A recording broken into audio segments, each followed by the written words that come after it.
Gawa pa na mabanlas na mga balaya nila dito. Gawa na na.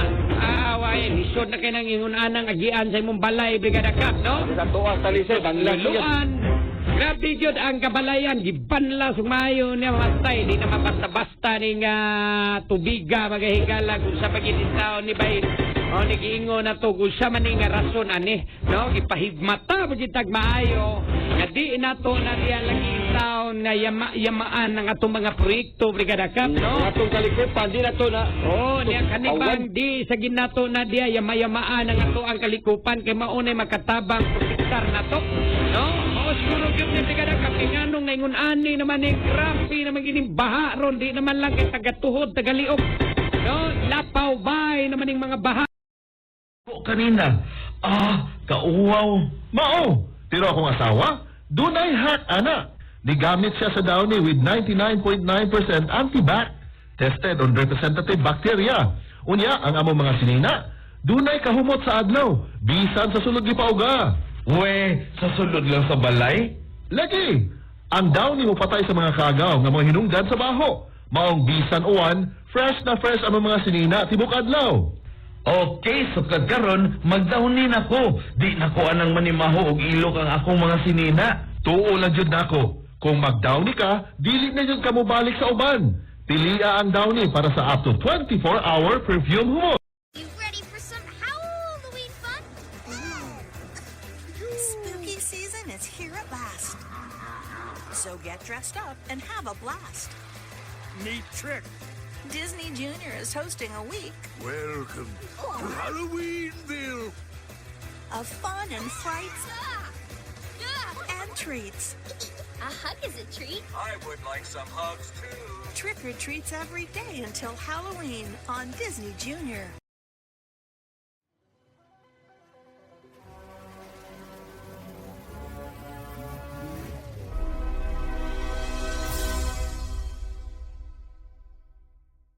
Target ng Department of Transportation na buksan sa Disyembre ang kapalit na footbridge ng tinaguriang Mount Kamuning dito sa Quezon City.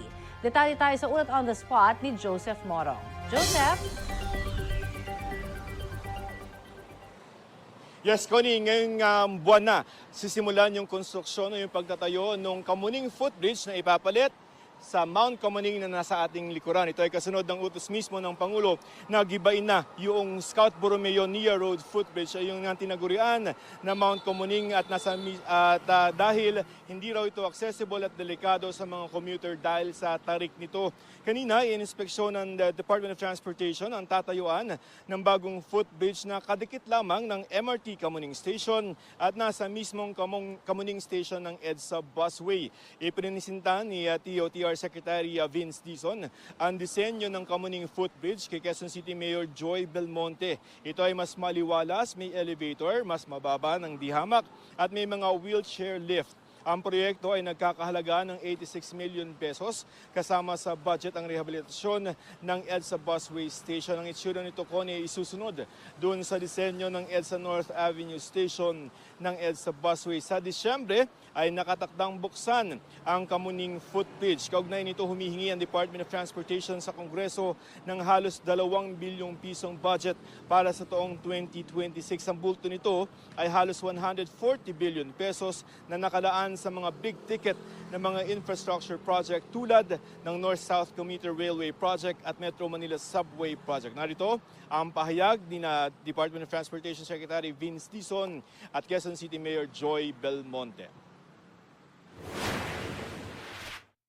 The target is to finish both the footbridge and the station by December, Mayor. That's our promise. No? And kasi, alam nyo naman, si Presidente mismo yung nagsabi dito, nandun siya noon, several months ago, nakita niya si very famous Mount Kamuning, yung tourist attraction natin dito sa Quezon City. Eh sabi niya, gibain na natin yan. It's inconvenient, it's uncomfortable, it's not inclusive. It leaves out many vulnerable